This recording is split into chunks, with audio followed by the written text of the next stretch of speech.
This was not an easy movie to get made, and it's quite an undertaking for a director. What can you talk about that process of finally getting, I believe there was even a raise of the flag moment there. There was. It turns out, I'd read the book, and I had such a fire inside of me to do this story. I said, I don't know if I had to convince the studio that I could handle the fights in the airs and the sharks and the races and the whole size of it and get this. And I had to convince them, and in convincing them, I think I had to convince myself that I could do it. And I wanted to meet Louis, and I said, where's Louis? And they said, he knows where you live because he can see your house from his house. So he's a neighbor. So I realized he was right there out my bedroom window. And I went up and I talked to him, and so I had gotten the job. It's a few weeks later I got the job. But then he said, you better hurry up, girl. You know, I'm not around forever. And I said, okay, I'm trying, but I gotta get the green light. And the green light means you get the money and you get your cast approved and you get all this. So we found Jack and we found Miyavi, and then we got their tapes to the studio, and we got the budget down, and we figured out location. And they sat me down and they said, you're greenlit, you can make the movie. And I had told him before, the day I get greenlit, I will raise the flag on my roof and you'll know. After 60 years of waiting, you'll know that we're going. And I couldn't get home fast enough, so I called Brad and I said, you gotta get the flag on the roof right now. And so he did, and Louis saw it and said, is that for me? And he said, that's for you. You know, in a time where there were all these superhero movies, you're talking here about a real hero, a hero that you met, that was your friend. At least in your eyes, who was Louis Zamperini? Oh, I don't want to cry.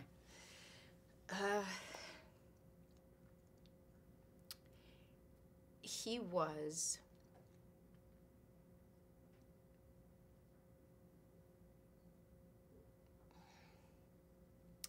I can't. I'm gonna cry. He was a great man. He was a great man.